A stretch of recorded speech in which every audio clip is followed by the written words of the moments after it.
Hello दोस्तों, कैसे हो आप लोग। आज फिर नया लेक्चर लेकर आप सभी के सामने हूँ मैं। और जैसा कि लास्ट लेक्चर में हम ऑलरेडी डिस्कस कर चुके थे, टू डायमेंशनल वेक्टर के कंपोनेंट्स कैसे निकालते हैं ना। सेम टू सेम वैसे के वैसे दोस्तों आज हमें इस लेक्चर में ये पढ़ना है कि एक थ्री डायमेंशनल वेक्टर यदि हमें गिवन हो तो उसका जो है हम किस टाइप से उसके कंपोनेंट्स निकालते हैं और उससे रिलेटेड क्या क्वेश्चन जो हैं अपने एग्जाम्स में पूछे जा सकते हैं। ठीक है, चलिए आइए तो हम फटाफट से आ जाते हैं अपने rectangular components of the three dimensional vector. तो आओ यार पहले एक ड्रॉ तो करें यार, एक थ्री डी कुछ ड्रॉ करते हैं। आइसन, ठीक है, चलो भाई ये हो गया। चलो इसको मान लो कि ये तुम्हारा एक्स एक्सिस है, ये वाई है और ये जेड एक्सिस है। मतलब यदि मैं बोलूँ तो ये आई कैप हो जाएगा, ये जो है जे कैप हो जाएगा और ये जो है के कैप हो जाएगा। क्लियर है। चलो वेक्टर मान लो अपना कुछ ऐसा है ना। ये मान लो वेक्टर अपना कुछ भी, let's say this is our vector, है ना, ये अपना वेक्टर है। ओ नो,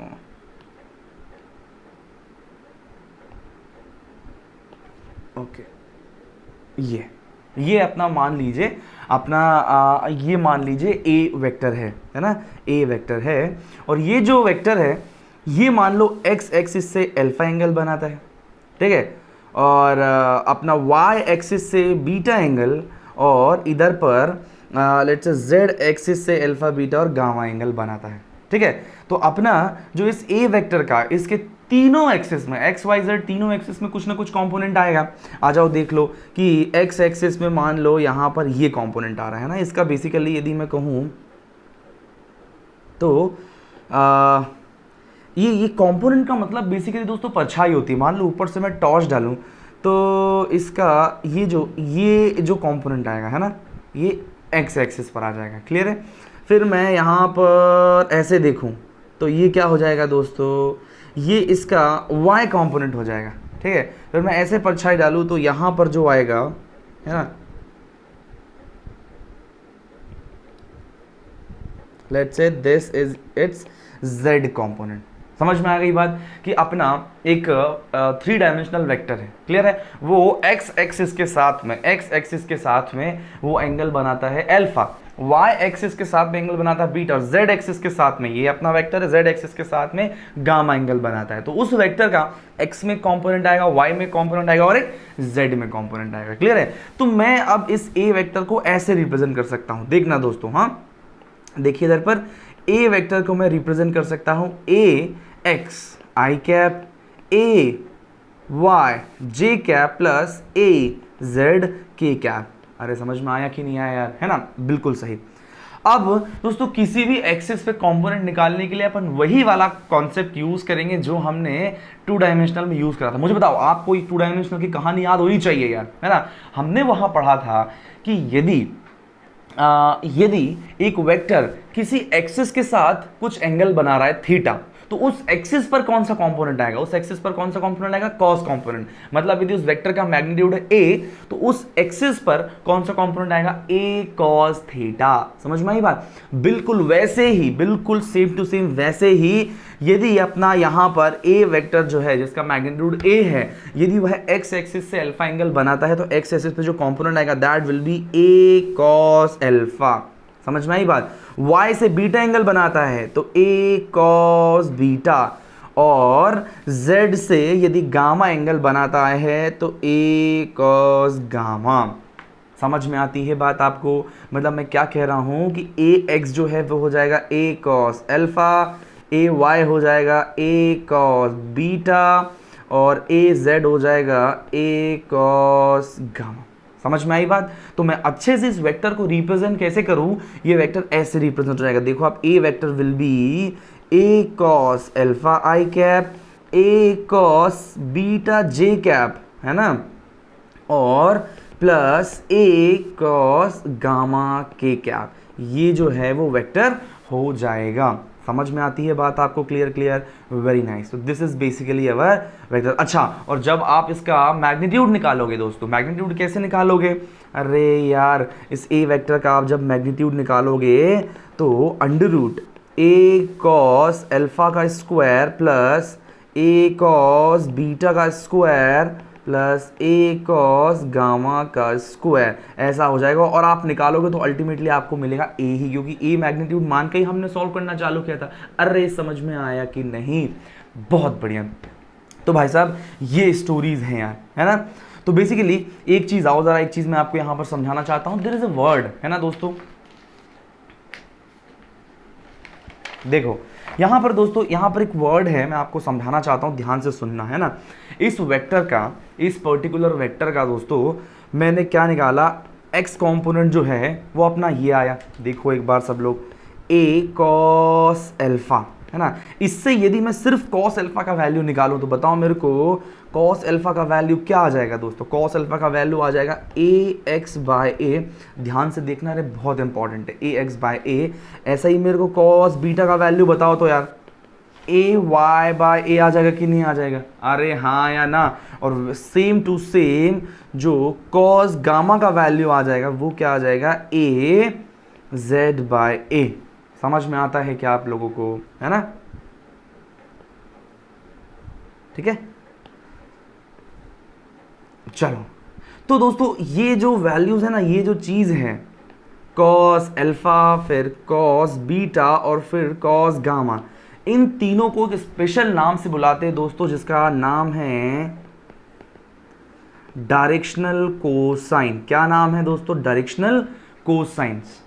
अबे समझ में आया कि नहीं? क्या है इनका? Directional cosine. समझ में आता है कि नहीं? क्या नाम है? अच्छे से एक बार मैं चाहता हूं कि आपको याद हो यार। वेक्टर में ये एक ऐसा सवाल है, ये एक थ्योरी का पार्ट है ना, जो कि डायरेक्टली वेक्टर में कई बार पूछ लिया जाता है। इसीलिए बहुत जरूरी है कि आप ये समझो कि डायरेक्शनल कोसाइन चीज क्या है। ठीक है, चलो अब यार अपन एक काम करते हैं दोस्तों, एक काम करते हैं कि यहां पर डायरेक्शनल कोसाइन का अपन स्क्वायर निकालते हैं, है ना। समझ, अपन देखते छोटा सा कॉन्सेप्ट वाली बात है, इसीलिए अपन को ये करना पड़ रहा है ना। आओ जरा समझते हैं। Cos square alpha plus cos square beta plus cos square gamma, यदि मैं ये करूं तो कॉस स्क्वायर अल्फा का मतलब क्या था दोस्तों? मुझे बताओ फटाफट। कॉस स्क्वायर अल्फा मतलब ए एक्स बाय ए का स्क्वायर प्लस कॉस बीटा का क्या हो जाएगा, ए वाई बाय ए का स्क्वायर, और ये क्या हो जाएगा, ए जेड बाय ए का स्क्वायर। समझ में आता है कि नहीं रे? अब देखो यहाँ पर ए स्क्वायर यदि मैं कॉमन निकाल लूँ, इसका मतलब क्या मिल जाएगा दोस्त मेरे को, ए स्क्वायर, और यहाँ मिल जाएगा ए एक्स स्क्वायर, फिर मिलेगा ए वाई स्क्वायर, फिर मिलेगा ए जेड का स्क्वायर। समझ में आता है कि नहीं यार? ए X square plus A Y square plus A Z square.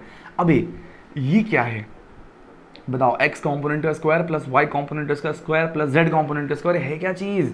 अरे ये कुछ नहीं है, ये जो है इट इज बेसिकली मैग्नीट्यूड का स्क्वायर। अबे यार उस वेक्टर के मैग्नीट्यूड का square is equal to A X square plus A Y square plus A Z square हुआ करता था कि नहीं करता था? स्क्वायर हटाओ तो यहाँ रूट लग जाए, ऐसे ही तो मैग्नीट्यूड निकालते थे।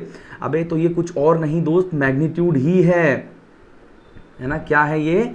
मैग्नीट्यूड। तो basically this is nothing but, ये पूरा का पूरा ए स्क्वायर के बराबर है, तो ए स्क्वायर बाय ए स्क्वायर आ जाएगा, तो आंसर विल बी 1। मतलब बहुत इंपॉर्टेंट कॉन्सेप्ट वाली बात जो ये है कि cos square alpha plus cos square beta plus cos square gamma is equal to 1 होता है। This is very very important concept और यू शुड रिमेंबर दिस, है ना। और बस यहाँ पर मैं लिख भी देता हूँ इस चीज को, आप भी अपने नोट्स में स्टार मार्क्स करके इसको लिख लेना, नोट जरूर कर लेना, है ना। क्या है भाई नोट क्या है? Sum of squares of all the 3 directional cosines is equal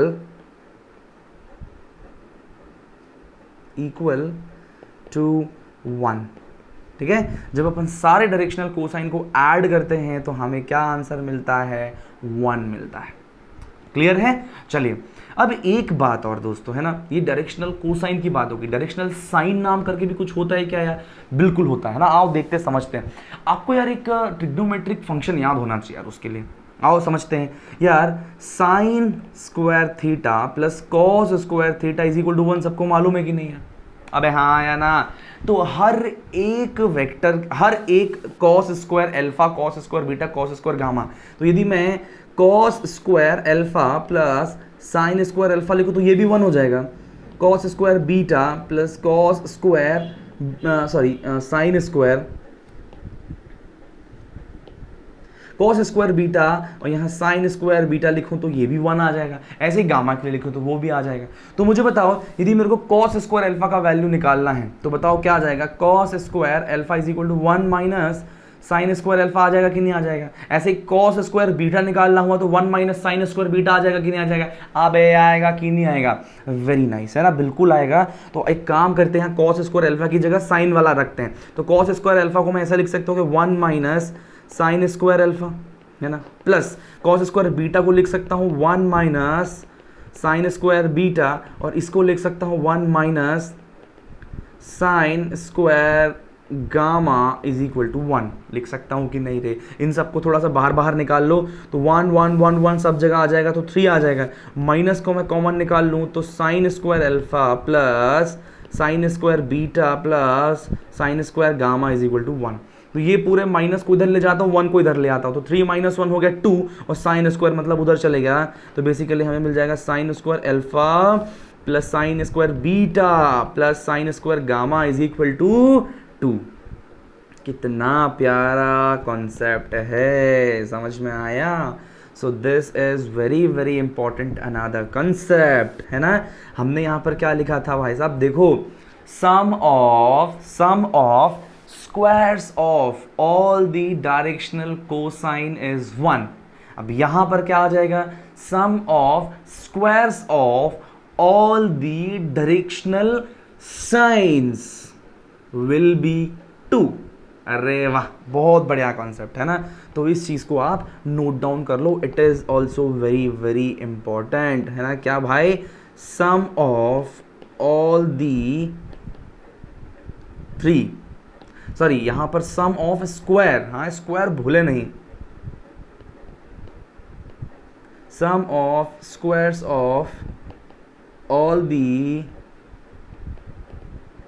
directional cosines are, directional sines not cosines, हाँ, डायरेक्शनल साइंस इज 2, है ना। It is also very important, याद रखना है, याद रखना ही है। क्लियर है? बहुत बढ़िया, है ना। ये पहला कॉन्सेप्ट और ये वाला दूसरा। स्टोरी समझ में आता है कि नहीं? चलो बहुत बढ़िया, है ना। ये भाई साहब अपनी बेसिक स्टोरी। अब एक काम करते हैं, 3 डायमेंशनल वेक्टर को यार थोड़ा सा अपन एक एग्जाम्पल से समझते हैं यार, एग्जाम्पल से समझने की कोशिश करते हैं कि यार ये क्या चीज़ है। ठीक है,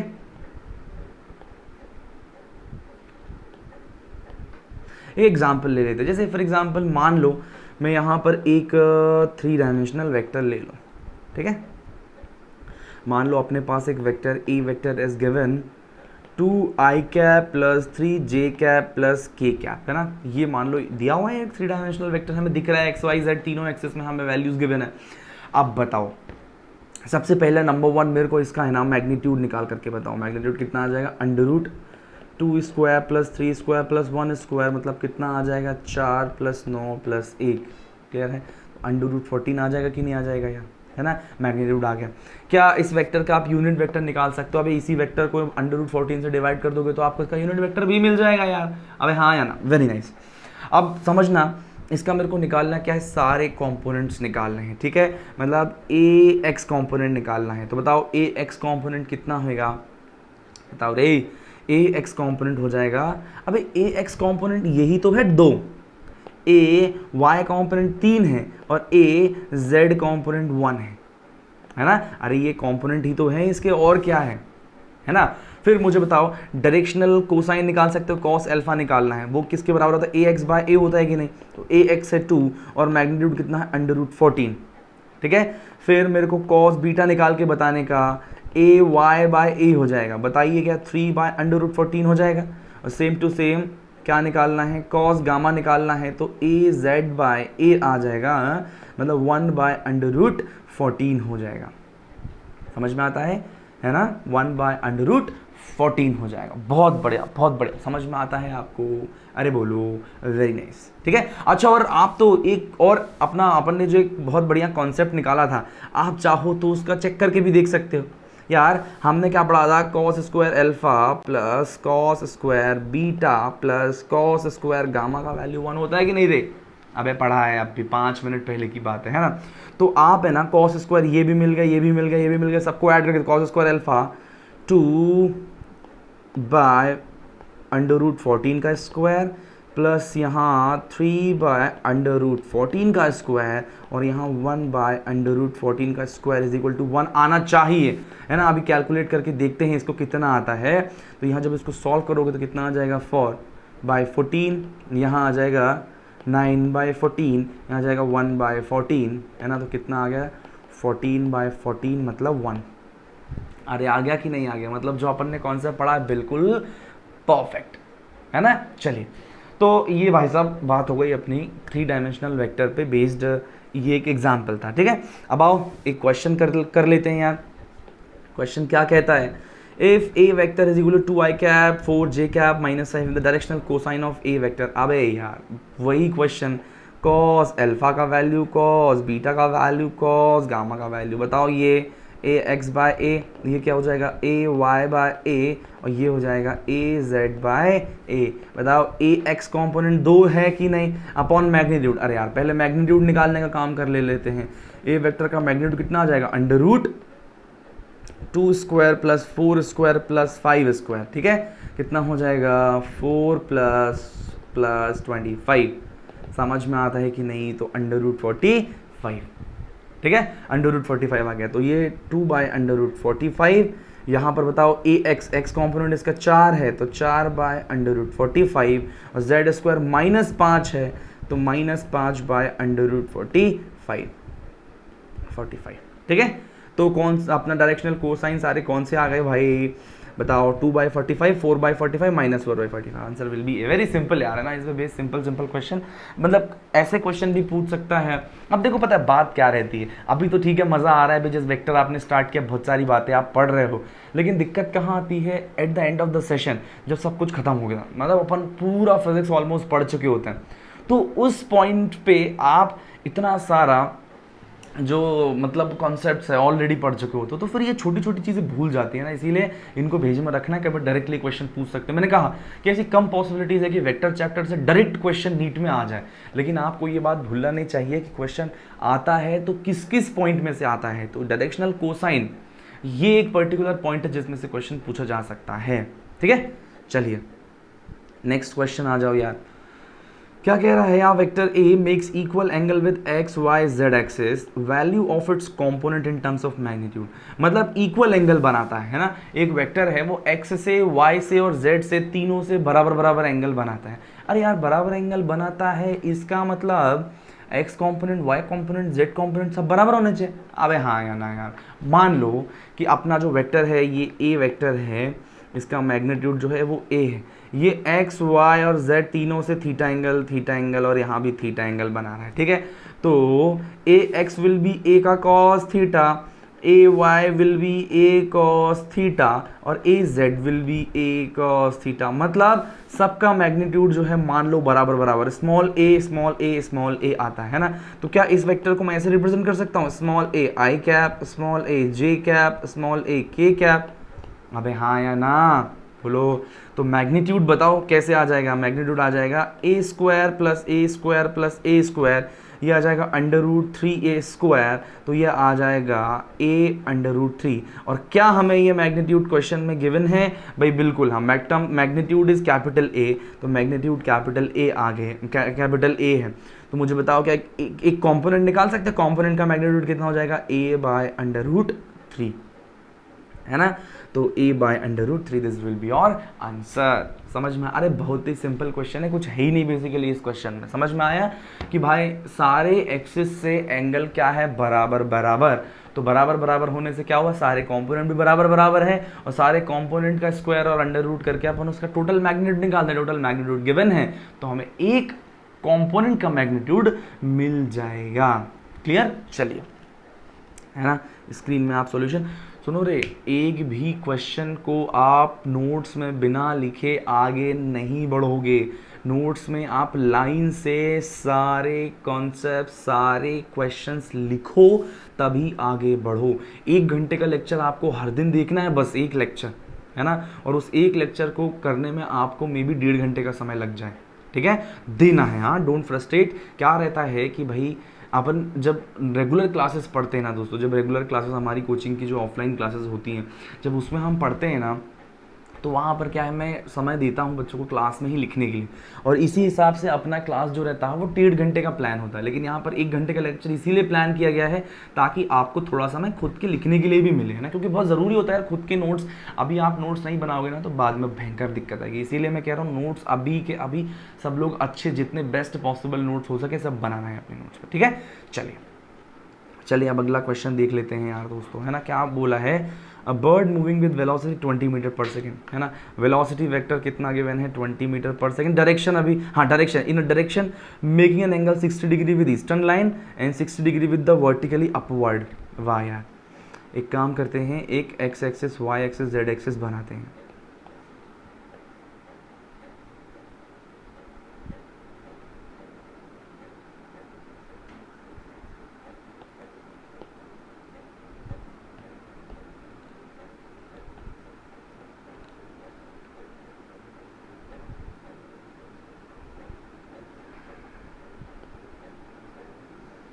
ओके, है ना।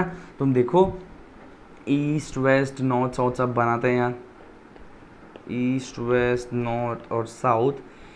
ये स्टोरी भाई साहब गिवन है, और ये मान लो अपना अपवर्ड है और ये जो है अपना डाउनवर्ड्स है, ठीक है। क्या बोल रहा है, बर्ड मूविंग वेलोसिटी, हमें एक वेक्टर का मैग्नीट्यूड गिवन है और बोला है making an angle 60 degree with the eastern line, है ना। अब ये ईस्टर्न लाइन क्या है यार, ये ईस्ट है, इससे 60 डिग्री बना के जाता है ना, और 60 डिग्री विद दी डायरेक्शन में 60 degree with eastern line, 60 degree with the vertically upward. अच्छा, ये मान लो अपना ऐसा कुछ वेक्टर है, ईस्टर्न लाइन से 60 डिग्री बना रहा है और वहीं अपवर्ड डायरेक्शन से भी 60 डिग्री है। हमें इधर से नहीं पता, मतलब अल्फा मालूम चल गया, हमें बीटा मालूम चल गया, हमें गामा मालूम चल गया, है ना। अपवर्ड डायरेक्शन यार एक्स एक्सिस बोल रहा हूँ मैं, है ना। तो हमें गामा मालूम चल गया, हमें बीटा नहीं मालूम, है ना। तो हम इसका ये वाला कंपोनेंट निकाल लेंगे, ये वाला कंपोनेंट निकाल लेंगे, बट अभी ये वाला कंपोनेंट नहीं निकाल पाएंगे। समझ में आई बात, ये वाला कंपोनेंट नहीं निकाल पाएंगे यार, जेड एक्सिस वाला। तो फिर क्या करना है, वेलोसिटी अपन को क्या करना, क्या है अपन को क्वेश्चन को करना क्या है, रिप्रेजेंट वेलोसिटी वेक्टर, है ना। मतलब हमें सिर्फ मैग्नीट्यूड गिवन है और उसके हमें वेक्टर के फॉर्म में रिप्रेजेंट करना है। तो चलो एक काम करते हैं, हमें ए एक्स कॉम्पोनेंट तो अपन निकाल ही सकते हैं, है ना। कैसे निकालेंगे, ए कॉस एल्फा, तो बताओ ये कितना आ जाएगा, ए कॉस एल्फा का वैल्यू कितना आ जाएगा। ए है हमको 20 गिवन है कि इसका 20 मीटर पर सेकेंड इसका मैग्नीट्यूड, और यहाँ पर आ जाएगा कॉस 60 मतलब साइन 30 मतलब 10 मीटर पर सेकेंड, है ना। ये एक्स कॉम्पोनेंट मिल गया। ए जेड कॉम्पोनेंट, ए कॉस गामा आ जाएगा यार दोस्तों, ठीक है। तो यहाँ पर ए का वैल्यू है 20 और कॉस 60 मतलब साइन 30 मतलब 1/2, तो ये आ जाएगा 10 मीटर पर सेकेंड। समझ में आती है बात। अभी हमें 2 कंपोनेंट मिल गए और मैग्नीट्यूड पता है, तो तीसरा कंपोनेंट नहीं निकाल सकते क्या। कैसे भाई, देखो ए एक्स का स्क्वायर प्लस ए वाई का स्क्वायर प्लस ए जेड का स्क्वायर का अंडर रूट का ये टोटल मैग्नीट्यूड होता है। अबे हाँ यार ना, आप तो इतनी बार बता चुका हूँ, अब तो याद हो जाना चाहिए। तो ए जो है 10 है, ये y हमें निकालना है और ये भी 10 है ना, और टोटल मैग्नीट्यूड है 20। तो इसको उधर पर ले जाओ, तो यहाँ पर बस उसको सॉल्व करना है बाकी है यार, है ना। तो ये हो जाएगा 100 प्लस ए वाई प्लस ये हो जाएगा 100 और ये हो जाएगा 400 दोस्तों। यहाँ से रूट हो जाएंगे तो स्क्वायर आ जाएगा, है ना। तो ए वाई का स्क्वायर कितना हो जाएगा 400 और उसमें से माइनस 200, तो क्या आ जाएगा 200 आ जाएगा। तो ए वाई कॉम्पोनेंट अंडर रूट 200 आ जाएगा कि नहीं आ जाएगा दोस्तों। अच्छा, 200 को अपन ऐसा लिख सकते हैं 2 × 100, अब 100 का रूट दोस्तों 10 आ जाएगा, तो 10√2 आ जाएगा मीटर पर सेकेंड, ये वाई कॉम्पोनेंट। समझ में आई बात, 10√2 आ गया दोस्तों वाई कॉम्पोनेंट। तो देखो हमें क्या क्या मिल गया,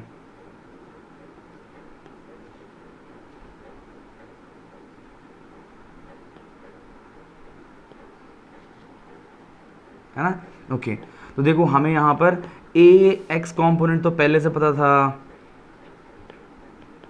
10 metre per second I cap बोले तो, ये सॉरी अभी डायरेक्शन में जिस डायरेक्शन में दिया हुआ है ना वैसे ही करो ना, क्या दिक्कत क्या है ना। सो ईस्ट डायरेक्शन में, है ना। फिर उसके बाद ए वाई हमें कंपोनेंट दिया हुआ है, एक वाई जो है हमें मतलब ए वाई हमने निकाला है अभी 10√2 मीटर पर सेकेंड, है ना, किस डायरेक्शन में, नॉर्थ। और z कंपोनेंट हमने निकाल लिया था पहले 10 metre per second upward direction में, है ना। तो यदि मैं इस ए वेक्टर को रिप्रेजेंट करना चाहूँ, ठीक है, तो क्या मैं ऐसे रिप्रेजेंट कर सकता हूँ 10 metre per second east plus 10√2 metre per second north और 10 मीटर पर सेकेंड अपवर्ड्स, ठीक है।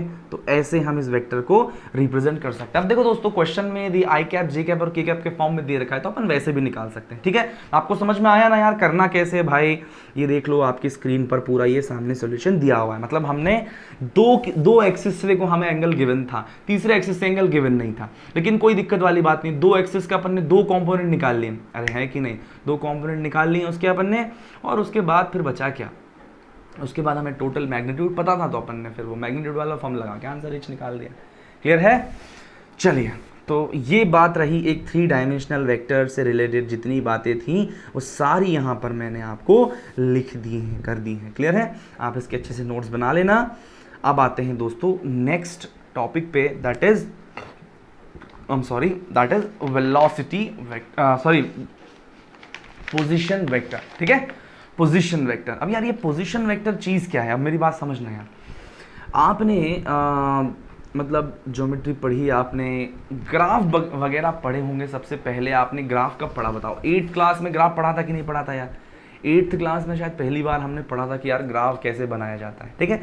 तो हम किसी भी पॉइंट की पोजीशन को बताने के लिए क्या X axis, Y axis, Z axis एक वो बनाया करते थे और उसका पोजीशन बनाते थे। देखो यार,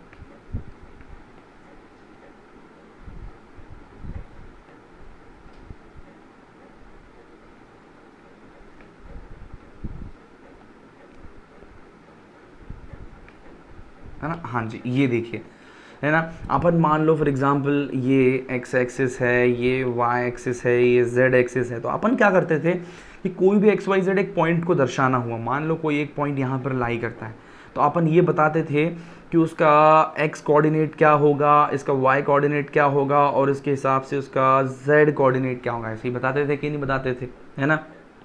तो किसी भी पॉइंट को दर्शाने के लिए दोस्तों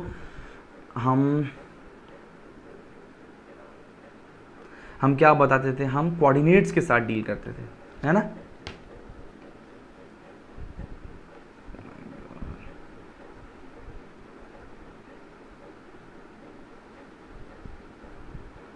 Oh my god, sorry, sometimes this happens.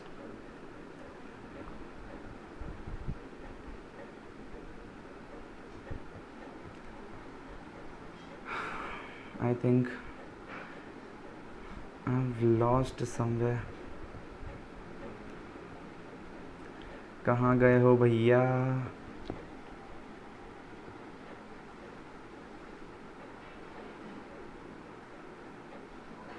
नहीं चाहिए हमें, नहीं चाहिए, है ना। एक बार फिर से अपन ड्रॉ कर लेते हैं ना, चलो।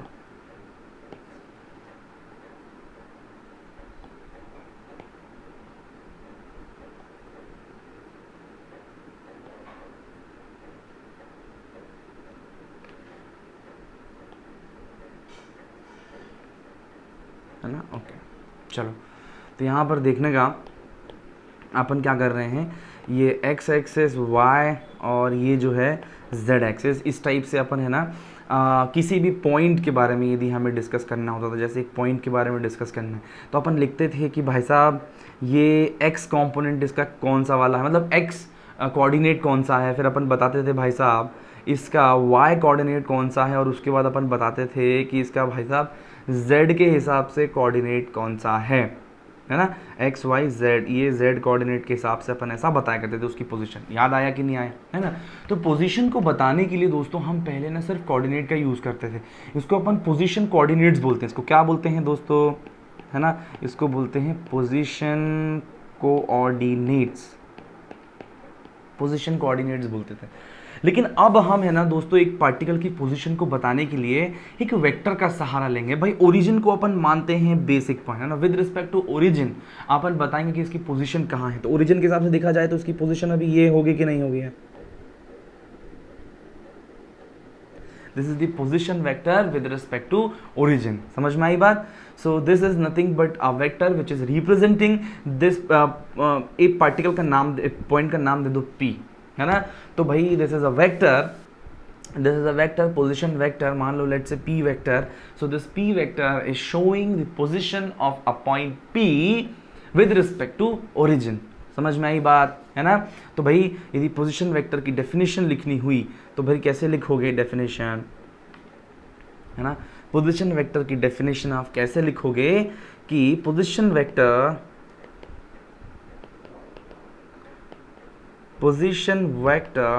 is a vector showing position of a point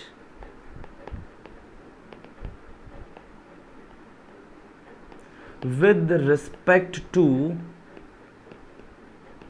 origin। Origin के रिस्पेक्ट में आप किसी पॉइंट का पोजीशन निकालो, this is the position vector. समझ में आई बात? और पोजीशन वेक्टर को लिखना बहुत ही आसान है। यदि आपको पोजीशन कोऑर्डिनेट्स मालूम है दोस्तों तो वही उसका पी वेक्टर जो है ऐसे रिप्रेजेंट कर पाएंगे उसको, एक्स आई कैप, वाई जे कैप और जेड के कैप। समझ में आई बात आपको? सो this will be the position vector, है ना। कुछ नहीं है दोस्तों, वही जो पॉइंट कोऑर्डिनेट्स हमको मालूम थे, बस वही पॉइंट कोऑर्डिनेट्स को एक्स वाई और जेड के कैप के फॉर्म में लिख दोगे तो आपको क्या मिल जाएगा, उसका पोजीशन वेक्टर। समझ में आता है कि नहीं आता है? वेरी नाइस, क्लियर है। चलो आप दोस्तों यहां पर अपन देखते हैं, है ना, अब दोस्तों अपन यहां पर देखते हैं कि भाई साहब ये डिस्प्लेसमेंट वेक्टर क्या चीज़ है ना। यहाँ पर डिस्प्लेसमेंट वेक्टर क्या चीज़ है इसको हमें समझना है। आओ ज़रा समझते हैं डिस्प्लेसमेंट वेक्टर क्या चीज़ है ना। मान लो कि ये रहा अपना, लेट्स से एक ये पॉइंट है और एक ये पॉइंट है ना। पॉइंट का नाम मान लो A है, B है, इसके पोजीशन कोऑर्डिनेट्स x1, y1 और z1 है, ठीक है। इसका पोजीशन कोऑर्डिनेट्स x2, y2 और z2 है, क्लियर है।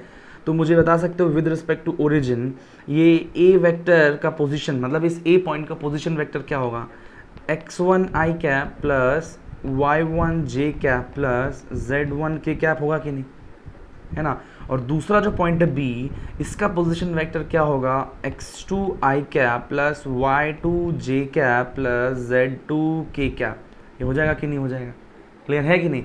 तो इस A पॉइंट से लेकर B पॉइंट के बीच का जो ये वेक्टर है ना, this is known as the displacement vector और difference vector, you can say difference vector, है ना, और डिस्प्लेसमेंट वेक्टर।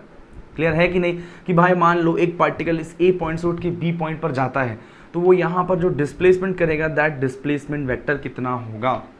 तो दोस्तों जब भी हमें ये डिस्प्लेसमेंट वेक्टर, डिफरेंस वेक्टर निकालना होना तो बहुत सिंपल है, कुछ करना ही नहीं है। बेसिकली आपको करना क्या है कि यहाँ पर जो डिफरेंस वेक्टर आएगा, है ना, डिफरेंस वेक्टर आएगा that will be final vector, मतलब B vector minus initial vector. अरे यार final vector minus initial vector, मान लो कि आपको दो पॉइंट के बीच का डिस्प्लेसमेंट वेक्टर निकालना है।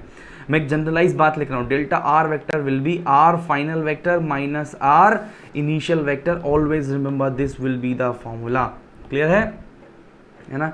सो this will be the formula, clear है। मतलब final position vector minus initial position vector will give you the displacement vector और डिफरेंस वेक्टर, है ना। Always remember this, very very very important, because ये बहुत छोटा सा कॉन्सेप्ट और आपको थ्रू आउट द सेशन हर जगह पर काम आने वाला है, क्लियर है। ओके तो भाई एक 3 डायमेंशनल वेक्टर को कैसे अपन मतलब घटाते हैं, है ना, सब्सट्रैक्ट कैसे करते हैं दूसरे से। तो यहाँ पर b vector minus a vector जब आप करोगे तो आपको मिलेगा क्या दोस्तों, है ना, b में से इस a को माइनस कर देना है तो a vector minus b vector और मैं कहूँ डिस्प्लेसमेंट वेक्टर है। आपको क्या मिलेगा भाई, x एक्सिस में से माइनस कर दो, y में से y माइनस कर दो और z में से z माइनस कर दो। तो x2 minus x1 i cap हो जाएगा y2 माइनस y1 जे कैप हो जाएगा प्लस z2 माइनस z1 के कैप हो जाएगा। समझ में आता है कि नहीं? अरे बोलो, वेरी नाइस। यार पता है इसका मतलब बहुत सिंपल है दोस्तों यार, x एक्सिस x2 में से x1 माइनस करने का मतलब समझते हो? जैसे मान लो कि इसी डायग्राम में देखते हैं ना, जैसे मान लो मैं बात करूं तो क्या ये ही x1 का वैल्यू है दोस्तों? अबे है कि नहीं? तुम देखो ना, ये a वेक्टर का x कॉम्पोनेंट यही है, फिर b वेक्टर का x कॉम्पोनेंट देखोगे तो ये हो जाएगा x2। अरे हाँ या ना? तो यार पार्टिकल मान लो पहले a पर था और फिर v पर आ गए, तो कितना डिस्प्लेसमेंट करा? मैं सिर्फ यदि x एक्सिस की बात करूं तो बताओ x एक्सिस में जो डिस्प्लेसमेंट करा वो ये आ जाएगा कि नहीं आ जाएगा? Delta x। तो वो हम कैसे निकालेंगे? x2 माइनस x1 यार। वैसे ही y में भी बिल्कुल दोस्तों सेम चीज आ जाएगी, y में सेम चीज आएगी कि ये भाई साहब दोस्तों देख रहे हो कि ये जो है आपका, ये आपका y1 पोजीशन है और उसके बाद दोस्तों ये आपका y2 पोजीशन है। फाइनल में से इनिशियल माइनस कर दोगे तो क्या ये जो डिफरेंस है क्या आपको डेल्टा y के फॉर्म में मिल जाएगा? समझ में आता है कि नहीं आता? तो बिल्कुल कॉन्सेप्ट सिंपल है यार, है ना, कि भाई हमको x एक्सिस का डिस्प्लेसमेंट निकालना है तो final position, final x component में से इनिशियल x कंपोनेंट माइनस कर दोगे। जस्ट ये चीज़ मैं आपको समझा रहा हूँ, आप इतना सा भी याद रख लोगे ना तो भी काम चल जाएगा आपका, x2 माइनस x1 और ये वाली कहानी, ये भी आप इसको अच्छे से याद रख लोगे तो आपका काम चल जाएगा। बट मैं जस्ट आपको ये बताने के लिए कि यार ये होता कैसे, क्योंकि हर चीज़ दुनिया में रटने में आ जाए तो फिर क्या ही कहना, है ना? याद रखोगे? बहुत बढ़िया, ठीक है। चलिए, तो ये भाई साहब हमें एक डिस्प्लेसमेंट वेक्टर भी समझ में आ गया। तो पोजीशन वेक्टर क्या है दोस्तों? Position vector is a vector showing position of a point with respect to origin, है ना। और डिस्प्लेसमेंट वेक्टर क्या है? दो पॉइंट के बीच का डिस्टेंस है या डिफरेंस है। समझ में आई बात? और कैसे हम निकालते हैं भाई उसको? फाइनल माइनस इनिशियल कर देना का। और जब 3 डायमेंशनल वेक्टर हो तो फिर तो और भी आसान हो जाता है। चलिए, तो ये देखिए आपके सामने पूरा विद फॉर्मूला सब कुछ लिखा हुआ है। अब आओ क्वेश्चन देख लेते। बहुत ही क्वेश्चन यहाँ पर तो काम नहीं आएंगे दोस्तों, लेकिन पोजीशन वेक्टर जो है, मैंने कहा वेक्टर का काम ही दूसरे चैप्टर को निपटाना है, तो दूसरे चैप्टर में अभी मतलब बहुत काम आएगा यहाँ पर, है ना। तो अभी तो बस बेसिक क्वेश्चन देख लो एक आध। Position of a particle in a rectangular coordinate system is 3 2 5, है ना। The position vector will B दोस्तों 3 i कैप 2 j कैप और 5 k कैप। 3 2 और 5, 3 i कैप 2 j कैप और 5 k कैप। कितना घटिया क्वेश्चन था ना, सिंपल है ना, ठीक है। उसके बाद a particle move from point P, अच्छा, two point Q, it's displacement vector will B. दोस्तों इधर समझना जरा, है ना। P वेक्टर लिख पाओगे क्या? बताओ P वेक्टर कितना होगा? 2 i cap plus 3 j cap plus 5 k cap हो जाएगा कि नहीं हो जाएगा? ये देखो, है ना। Q वेक्टर बताओ मेरे को क्या हो जाएगा? Q वेक्टर जो है वो आपको हो जाएगा 3 i cap plus 4 j cap plus 5 k cap. यदि मेरे को है ना डिस्प्लेसमेंट वेक्टर निकालना है तो मुझे क्या करना पड़ेगा? Final position minus initial position, मतलब Q vector minus P vector करना पड़ेगा। अब इसके x में से इसका x माइनस हो जाएगा, इसके y में से इसका y माइनस हो जाएगा, z में से इसका z माइनस हो जाएगा। तो बताओ कितना हो जाएगा? 3 minus 2 i cap plus 4 minus 3 j cap और फिर आ जाएगा 5 माइनस 5 5 माइनस 5 k कैप। तो बताओ यहाँ क्या आ जाएगा? i कैप, यहाँ 1 j कैप और यहाँ 5 माइनस 5 0, बस खत्म हो गया। सो this is your displacement i cap plus g cap, i cap plus g cap. ऐसे क्वेश्चन नीट में पूछे नहीं जाते हैं, बस ऐसा डिस्प्लेसमेंट वेक्टर आपको निकालने को मिलेगा दूसरे क्वेश्चन सॉल्व करने में, है ना। अभी आपको बहुत काम आएगा आगे फिजिक्स में, तो देखते जाना है। चलिए, अब दोस्तों यहाँ पर आता है नेक्स्ट जो question, that is Lami's theorem, है ना। कॉन्सेप्ट नया है ना, लामीज थ्योरम क्या चीज़ है तो आपको समझना है कि व्हाट इज़ लामीज थ्योरम। बहुत बहुत इंपॉर्टेंट है दोस्तों। लामीज थ्योरम पे से कई बार अच्छे अच्छे क्वेश्चंस जो हैं पूछे जा सकते हैं ना। तो समझना पहले कि लामीज थ्योरम है क्या कहानी, उसके बाद आपको मज़ा आएगा ज़रा लामीज थ्योरम के बारे में पढ़ने में, ठीक है। चलो, तो लामीज थ्योरम जानते हो क्या कहता है? लामीज थ्योरम कहता है कि यदि आपके पास 3 वेक्टर्स हैं, यानी यदि आपके पास 3 वेक्टर्स हैं और तीनों का सम रिजल्टेंट यदि 0 हो, है ना। जैसे फॉर एग्जांपल मान लो एक वेक्टर आपको a वेक्टर इधर गिवन है, let's say this is b vector और let's say this is c vector.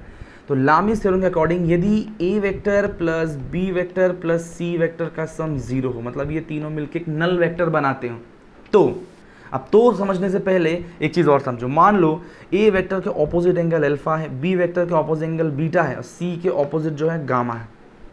समझ में आई बात? यह एंगल समझना।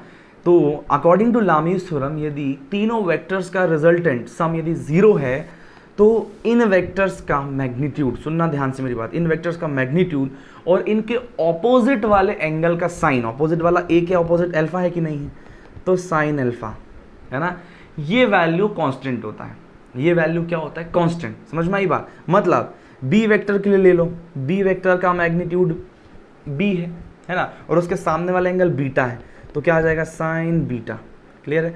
और सी वेक्टर का ले लो, तो सी वेक्टर के सामने वाला एंगल कौन सा है? गामा, है ना, तो ये आ जाएगा साइन गामा, और ये वैल्यू कांस्टेंट है। कांस्टेंट है तभी तो सबके लिए सेम है ना, तो यही है लामीज थ्योरम। समझ रहे हो बात को? है ना, यही है आपका लामीज थ्योरम कि यदि तीन वेक्टर का रिजल्टेंट 0 है तो उस वेक्टर का मैग्नीट्यूड और उसके ऑपोजिट वाला जो एंगल है उसका साइन का रेशियो हमेशा कांस्टेंट होता है। ठीक है, तो मैं यहाँ पर लामीज थ्योरम को एज अ स्टेटमेंट लिख देता हूँ, तो आप लोग के नोट्स पे भी लिखा होना चाहिए। लामीज थ्योरम क्या करता है? It states that if resultant of three vectors is 0, then ratio of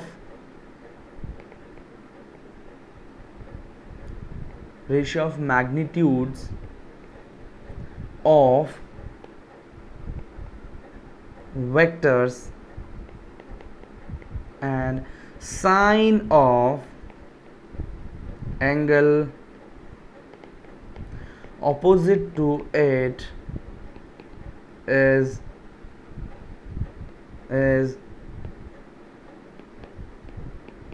constant। समझ में आई बात? क्या स्टेटमेंट कह रहा है? एक बार फिर से पढ़ो। It states that if resultant of 3 vector is 0 then ratio of magnitude of vectors and sine of angle opposite to it is constant। मतलब ये वाली कहानी। ठीक है, अब इस लामीज थ्योरम का यूज क्या है? जस्ट 2 मिनट अपन समझते हैं यार लामीज थ्योरम का यूज क्या है ना। ओके, देखो यहाँ पर अच्छा वैसे ये स्टेटमेंट भी नीचे लिखा हुआ था, लेकिन देखो यहाँ पर क्या है, लामीज थ्योरम को रिप्रेजेंट करने का एक और तरीका है ना। कई बार लामीज थ्योरम इस फॉर्म में भी दिया रहता है। दोस्तों, 3 वेक्टर का सम रिजल्टेंट है। मान लो कि वो 3 वेक्टर जो हैं एक ट्राइंगल के तीनों साइड्स हैं करस्पॉन्डिंगली, है ना, ट्राइंगल के तीनों साइड्स हैं। जैसे मान लो कि यहाँ पर आपको ये ए वेक्टर दिख रहा है कि नहीं दिख रहा है, यहाँ पर ये बी वेक्टर है, सी वेक्टर है, तो क्या बताओ ये ट्राइंगल के तीनों साइड्स को रिप्रेजेंट कर रहे हैं इन दी सेम ऑर्डर। तो हमें पॉलीगन लॉ भी पता है, ट्राइंगल लॉ भी पता है। अबे हाँ या ना, तीनों का रिजल्टेंट 0 हो जाएगा। समझ में आई बात? तो जो ए वेक्टर है इसके ऑपोजिट वाला एंगल अब ये हो जाएगा, बी वेक्टर के ऑपोजिट एंगल वाला ये बीटा हो जाएगा, और सी के ऑपोजिट एंगल ये गामा हो जाएगा। समझ में आ रही बात? ये हो जाएगा। और वापस से सेम कॉन्सेप्ट जो ऊपर मैंने लिखवाया है, same thing is also valid for this condition as well. Clear है कि नहीं आपको? तो लामीज थ्योरम का सिंपल सा कॉन्सेप्ट है ना। अब समझना कि भाई लामीज थ्योरम का यूज कहाँ आता है। देखो दोस्तों, क्या रहता है, लामीज थ्योरम का बहुत बार यूज आएगा कहाँ पर? इस टाइप के क्वेश्चंस में। ये देख रहे हो, ये Newton's law of motion NLM का क्वेश्चन है ना। Shows the tension in the horizontal cord is 30 newton, है ना। The weight W in the tension of the string. देखो यहाँ पर ये पॉइंट है, ये रेस्ट पर है कि नहीं? अरे ऑब्वियसली बात यार, इक्विलिब्रियम कंडीशन में है, मूव नहीं कर रहा है। तो इस पे 3 टेंशन लगा हुआ है। एक तो ये टेंशन T1 मान लो, यहाँ पर टेंशन T2 मान लो, और यहाँ पर जो है तीसरा फोर्स लग रहा है वर्क डन। तुम देख रहे हो 3 फोर्स लग रहे कि नहीं, 3 अलग डायरेक्शन में, बट तीनों का रिजल्टेंट 0 है। मतलब मैं यूं कहूँ T1 vector plus T2 vector plus W vector,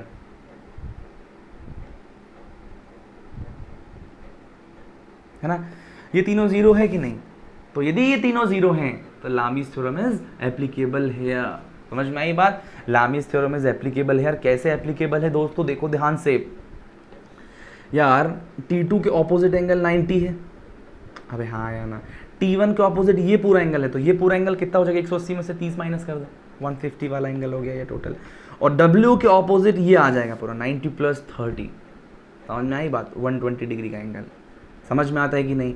तो बस इसका मतलब यहाँ पर लामीज थ्योरम कैसे एप्लीकेबल है, वर्क डन के ऑपोजिट 120 तो साइन 120 आ गया, इज इक्वल टू यहाँ टेंशन T2 के ऑपोजिट वाला ये 90 डिग्री एंगल आ गया तो साइन 90 इज इक्वल टू यहाँ पर आ जाएगा T1, तो T1 का ऑपोजिट एंगल 150 तो साइन 150।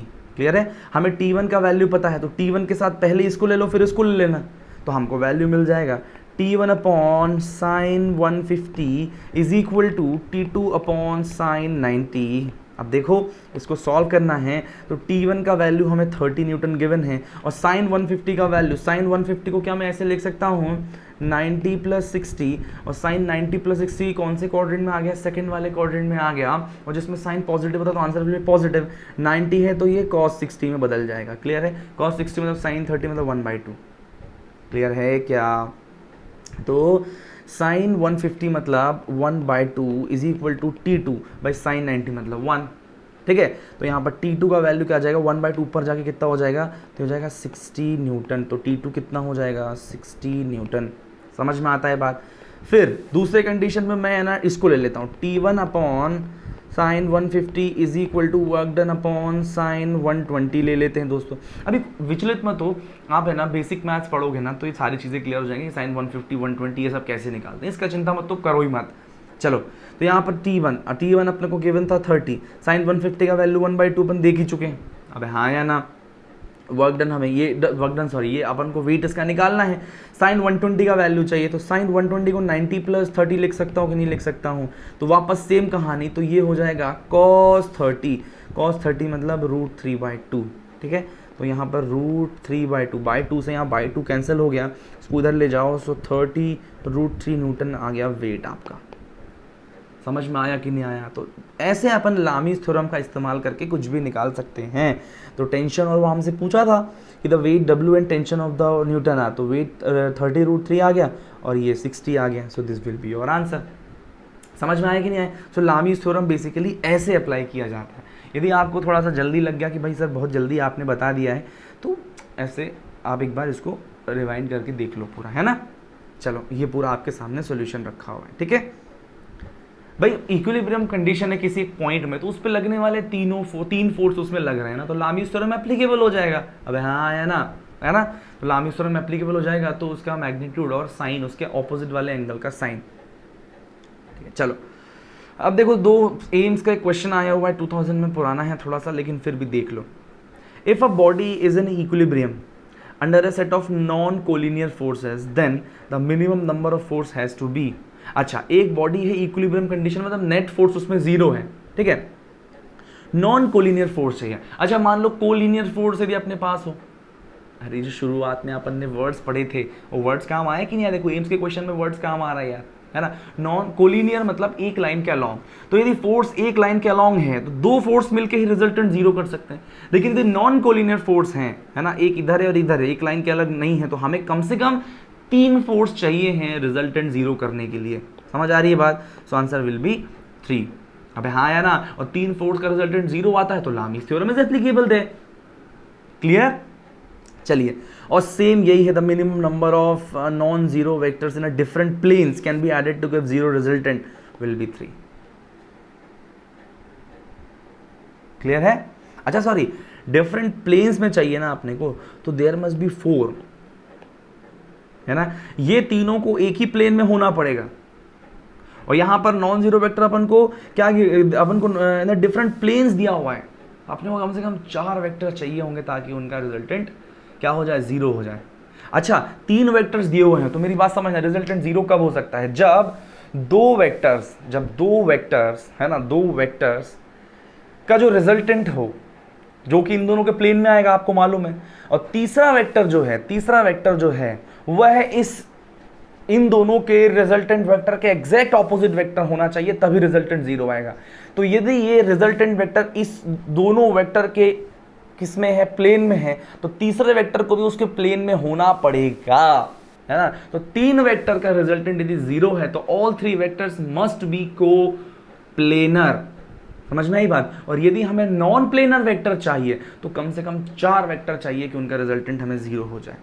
ठीक है, बहुत इंपॉर्टेंट यार, दोनों क्वेश्चन काफ़ी अच्छे थे, है ना। इस क्वेश्चन को और इस क्वेश्चन को, थ्योरेटिकल क्वेश्चन थे लेकिन अच्छे क्वेश्चन थे। ठीक है, चलिए, तो ये भाई साहब लामीज थ्योरम का कहानी।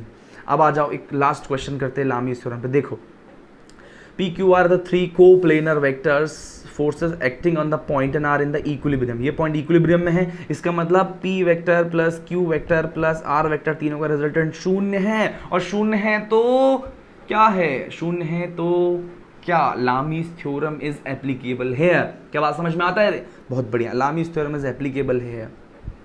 तो अब बस लामीज थ्योरम एप्लीकेबल है तो आपको मालूम ही है क्यू अपन उसके सामने वाला sine theta 2 will be equal to R upon उसके सामने वाला साइन 150, ठीक है, is equal to Q P और उसके सामने वाला साइन थीटा 1। ये कॉन्सेप्ट क्लियर है।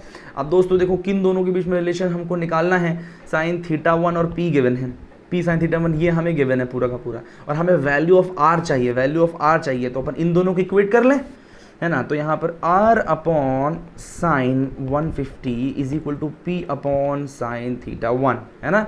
चलो r तो हमें निकालना है, साइन 150 का वैल्यू ऊपर ही अपन निकाल के आए हैं इस क्वेश्चन में। देखो साइन 150 का वैल्यू, ये साइन 150 का वैल्यू 1/2 आ जाता था, तो 1/2 इज इक्वल टू पी का वैल्यू हमें क्वेश्चन में गिवन है, कितना गिवन है रे, 1.9318 अपॉन हमें यहाँ पर साइन थीटा 1 का डायरेक्टली वैल्यू गिवन है ना, 0.9659।